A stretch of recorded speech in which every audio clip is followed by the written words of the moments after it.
প্রিয় দর্শক, বরাবরের মতো আজকে আপনাদের নতুন একটি ব্যবসা বা কর্মের সন্ধান দেব। সেটি হচ্ছে ডেন্টাল টেকনিশিয়ান হিসেবে ক্যারিয়ার কিভাবে তৈরি করা যায় এবং এই পেশার ভবিষ্যৎ কী, কীভাবে এই পেশায় আসবেন, কতদিন অভিজ্ঞতা নিয়ে শিখে এই পেশায় আসা যায় সেই বিষয়ে কথা বলবো। একজন ডেন্টাল টেকনিশিয়ান হিসেবে দীর্ঘদিন কর্মরত রয়েছেন ফারুক ভাই। তার মুখ থেকে আমরা শুনবো এই পেশার বিস্তারিত। তো ফারুক ভাই, আপনার পরিচয়টা একটু দিবেন। আপনি কোথায় কাজ করছেন, পড়াশোনার পাশাপাশি করছেন কিনা বিস্তারিত একটু বলবেন। আসসালামু আলাইকুম। আমি বর্তমানে কর্মরত আছি আনিশা ডেন্টাল সাপ্লাই। আমাদের লোকেশনটা হলো ঢাকা মৌচাক এম প্লাজা। আর আমার হলো পড়াশোনার কথা যেটা বললেন, আমি 2015 সালে এসএসসি পাস করছি। তো এসএসসি পাস করার পর থেকেই আমি মূলত এই ডেন্টাল রিলেটেড এই পেশার সাথে যুক্ত আর কি। তো অভিজ্ঞতার থেকে আমার ধরেন যে 6 থেকে 7 বছর এই ডেন্টাল পেশার সাথে আমি কর্মরত আছি।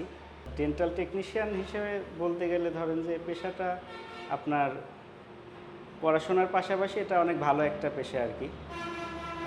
আর এনজয়ের কথা হলো বিভিন্ন সময় বিভিন্ন জায়গায় যাই, যেমন আমরা ঘুরে ঘুরে সারা বাংলাদেশেই এই সার্ভিসটা দিয়ে থাকি আর কি। আমাদের অফিস আমাদের এক এক সময় এক একটা জায়গায় পাঠায়, আমরা মানুষের সেবা দেই।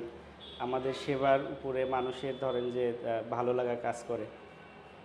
আচ্ছা, আর এই পেশার ভবিষ্যৎটা কি? আপনি কি দেখতে পাচ্ছেন যে সামনে এই সেক্টরের কাজের সুযোগ কেমন রয়েছে?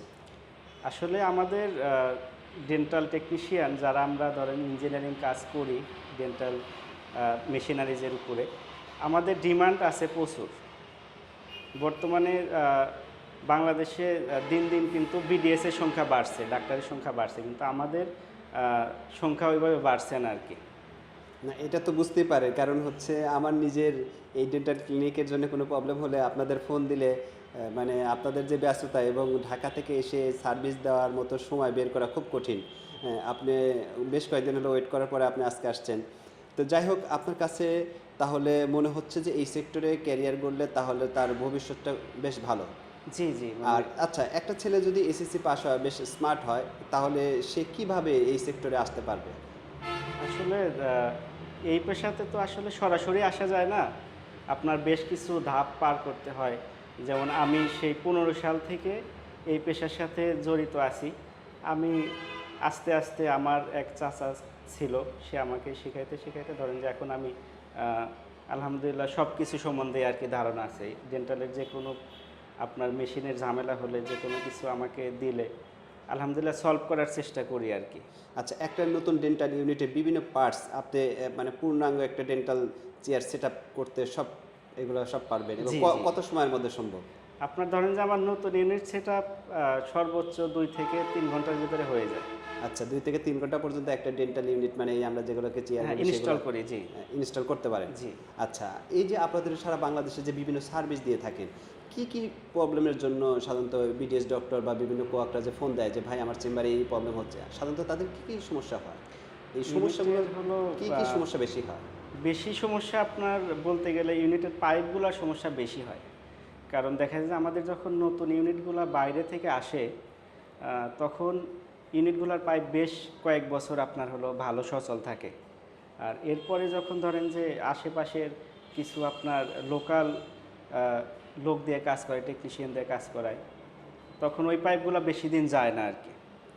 আর এগুলা ধরেন যে যখন একটা মানসম্মত একটা কেউ কাজ করে দেয়, ভালো পাইপ দেয়, ওটা আবার অনেক দিন যায়। পাইপ বলতে আপনি বোঝাচ্ছেন হচ্ছে ইউনিটের ভিতরে জি, বিভিন্ন ইউনিটের সেক্টরে ভিতরে যে পাইপগুলো থাকে। আপনার এর ভিতরে অনেক পাইপ আছে, অনেক কোয়ালিটির আছে। আচ্ছা তো এখানে ধরেন যে অনেকে চিন্তা করে আপনার ওই অল্প টাকায় কাজ করানোর জন্য, তো সেক্ষেত্রে আপনার এই পাইপগুলো ভালো হয় না, বেশিরভাগই ঝামেলা হয় আর কি। যেমন এটা আছে আপনার এইখানেই দেখেন 2 রকমের, এটা আমি করে দিলাম আজকে। আচ্ছা এটা অরিজিনাল চায়না থেকে আসছে। আচ্ছা, আর ওই আর পাশে আমরা আপনার এই পাশে যেটা আছে দেখেন, এটা শক্ত হয়ে গেছে। হ্যাঁ রাইট, এটা হলো আপনার দেশীয় ছিল, একটু আচ্ছা মানে ভালো ছিল না।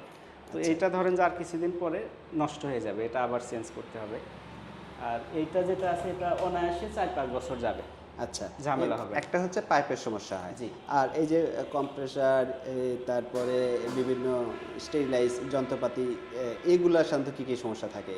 এটা যেমন আপনার স্টেরিলাইজেশন মেশিনের আপনার কয়েলটা যায়, এছাড়া আর কোনো কিছু যাওয়ার না। আর আচ্ছা, এত compressor- কয়েলটা কেন পুড়ে যায় বা কেন কিছুদিন পর পর কয়েল চেঞ্জ করতে হয়? আমার অভিজ্ঞতা হচ্ছে মানে আমি 2-3 মাসের মধ্যেই আমাকে একটা একটা করে কয়েল চেঞ্জ করতে হয়, কেন? এটা অনেক সময় আমাদের বিদ্যুতের ঝামেলার জন্য হয়, কারণ এই কয়েলগুলো অনেক বেশি বিদ্যুৎ টানে।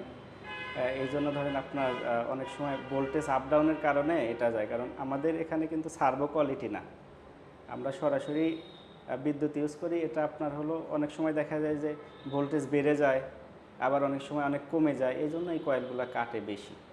আচ্ছা, আর এই স্টেরিলাইজ যন্ত্রপাতির কথা বললেন, তাহলে হচ্ছে আর যদি যন্ত্রপাতিগুলো বলি, যে বিভিন্ন মাইক্রোমোটর, এই যে যন্ত্রপাতিগুলো, এইগুলো কিভাবে ব্যবহার করলে বা একটা ইউনিটকে কিভাবে ব্যবহার করলে এই ইউনিটটা ভালোভাবে সচল থাকবে এবং অনেক দিন লাস্টিং করবে? এটার জন্য আপনি যদি আসেন, এইদিকে আসেন, আমি দেখাচ্ছি আপনাকে। যেমন আপনি হ্যান্ডপিসটা ইউজ করতেছেন, জি, আপনার এখানে একটা প্রেশার মিটার আছে। জি। অনেকে ধরেন যে কাজ করে, দ্রুত কাজ করতে চায়, তো আচ্ছা, সেক্ষেত্রে আপনার প্রেশার যখন দেয়, প্রেশার দেখেন আপনি এই মিটারের দিকে ধরেন। আমি সবসময় সাজেস্ট করি 3 থেকে 4-এর ভিতরে আপনার প্রেশারটা রাখতে। আচ্ছা। অনেকে এটা অনেক বাড়িয়ে দেয়, আরপিএমটা অনেক বেড়ে যায়। যেমন এটা আমি দেখাচ্ছি আপনাকে। মানে 3 থেকে 4 এর মধ্যে হ্যাঁ, যদি এটা যদি বেশি চলে যায়, অনেক জি। সময় এই যে দেখেন কাঠিদের আপনার সাউন্ডটাই ভিন্ন হয়ে যাচ্ছে Right, বেশি right. দেওয়ার জন্য। তো এটা দিলে আপনার এই কাটেজটা বেশি নষ্ট হয়, আচ্ছা, এই হ্যান্ডপিস কাটেজটা বেশি নষ্ট হয়। তো আমি সবসময় আমাকে যারা ডাকে এবং আমি সবাইকেই একটা কথা বলতে চাই যে এই হ্যান্ডপিস যদি আপনি বেশি দিন ইউজ করতে চান, সেক্ষেত্রে এর যত্ন নিতে হবে। যত্ন না নিলে কিন্তু কোনো জিনিসই ভালো থাকে না। রাইট। আরেকটা হচ্ছে এগুলো প্রতিদিন ইউজের পরে মানে বিভিন্ন ক্লিনের যে ব্যাপারটা আছে, জি। ওয়েল দিতে হয়, এই ব্যাপারটা একটু বলবেন। কোন আপনার কোন handpiece- যন্ত্রপাতিগুলো প্রতিদিন ব্যবহারের পরে কিভাবে ক্লিন করতে হয়? হ্যান্ডপিস অয়েলটা আপনি সাধারণত এই যে এই ইয়া দিয়ে দিবেন, আচ্ছা, এখান দিয়ে দিলে একদম এই দিক দিয়ে বের হয়ে যাবে। আবার মাঝে মধ্যে এটা খুলতে হয়, খুলে এইখানে পরিষ্কার করে দিলে আচ্ছা, জিনিসগুলো হ্যান্ডপিসগুলো ভালো আর কি। থাকে। জি। আর মাইক্রোমোটরের ক্ষেত্রে কি হয়? ওই মাইক্রোমোটরের ক্ষেত্রে সেম, সেম, মানে একই। প্রতিদিন ব্যবহারের পরে ওখানে ওয়েল দিতে তেল হবে, দিয়ে রেখে দিতে হয়। তেল দিয়ে রেখে দিতে হবে। আর ইউনিটের পাইপ যদি আপনার ধরেন যে বেশি দিন ইয়া করতে চান, সেক্ষেত্রে যেমন আপনার কম্প্রেসার কিন্তু এখন দেয়া আছে, জি, তো আপনি যখন হলো ইউনিট বন্ধ করে চলে যাবেন, এর ক্ষেত্রে হলো আপনাকে প্রথমে কি করতে হবে, পানির লাইনটা অফ করে দিবেন আপনি। আচ্ছা, পানির লাইনটা অফ করে দিতে দিবেন হবে, এবং কম্প্রেসারের লাইনটা অফ করে দিবেন, কম্প্রেসার দিয়ে লাইনটা। হাই সাকার আপনি উঠায় দিবেন, দিলে আপনার এই দিকে আর কোনো প্রেশার থাকবে না। আচ্ছা, কারণ বেশিরভাগ আমি যেখানেই কাজে গেছি, আমি বেশিরভাগ দেখেছি যে আপনার ওই অল টাইম আপনার ভিতরে প্রেশার থাকে, এয়ার মানে ওয়াটার বিদ্যুতের লাইন প্রেশার থাকে। থাকে। জি। আচ্ছা, আর আরেকটা বিষয় যে অনেক সময় হচ্ছে বজ্রপাত হয়, হ্যাঁ, অত্যাধিক ভোল্টেজ এই ইউনিটে যদি প্রবেশ করে তাহলে ইউনিট কি ফল করার সম্ভাবনা? জি, অবশ্যই। এর জন্য আপনার পাওয়ার সাপ্লাইটা যেতে পারে, অনেক সময় আপনার সার্কিট যেতে পারে, বেশ কিছু ঝামেলা হয় আর কি। এই জন্যে মানে ওই যখনই ইউনিটটা আমার ব্যবহার করা শেষ তখন আমি একদম সবগুলো সুইচ জি, জি। অফ করে রেখে চলে যাবো। আচ্ছা, আরেকটা বিষয়, এই যে আপনি বলছিলেন যে এই যে আপনাদের যে ব্যস্ততা, এই ডেন্টাল ক্যারিয়ারের যে ব্যস্ততা আপনাদের পাওয়াই যায় না, তা আপনি বলছিলেন যে কেউ যদি আসতে চায় আপনাদের সাথে, মানে এটার কি কোনো ইনস্টিটিউট নেই যে যেখানে গিয়ে কয়েক মাস শিখে এই পেশে আসা যায়, নাকি যারা কাজ করছে পূর্ব থেকে তাদের সাথে কয়েক মাস থেকে শিখে এই পেশে আসতে হবে? সিস্টেমটা কেমন? আসলে আমার জানা মতে আমাদের এই লাইনে কোনো ইনস্টিটিউট নাই। আচ্ছা, ধরেন যে রিলেটেড কারোর সাথে, কিংবা আপনার ওই একটা প্রতিষ্ঠানে যদি আপনি দীর্ঘদিন থাকেন, ওইখানে থাকতে থাকতে আপনি একটা দুইটা কাজ করতে করতে এক সময় দেখা যাবে আপনার সিনিয়র থাকবে ওইখানে। জি, যেমন আমি আছি, আমি আমার আর একটা কলিগকে আমি শেখাচ্ছি আর কি, আস্তে আস্তে আচ্ছা। এক সময় দেখা যাবে যে ও আমার থেকে আরও ভালো কিছু করবে। আচ্ছা, আর কি। আচ্ছা, আপনার ধরেন যে আমার বস কিছু কিছু ম্যাটেরিয়ালস আপনি বাইরের দেশ থেকে আনে, যেমন ইউনিট আনে, এক্স রে মেশিন, আরবিজি, প্লাস আপনার ইনস্ট্রুমেন্ট নিয়ে আসে। বুঝতে পারছি। পাশাপাশি হলো আপনার ইউনিটটা বেশি আনে আর কি। আচ্ছা, এই যে আপনি বলছিলেন এই যে আপনাদের যে ক্যারিয়ারটা আপনি দীর্ঘ কত বছর তাও হবে টোটাল?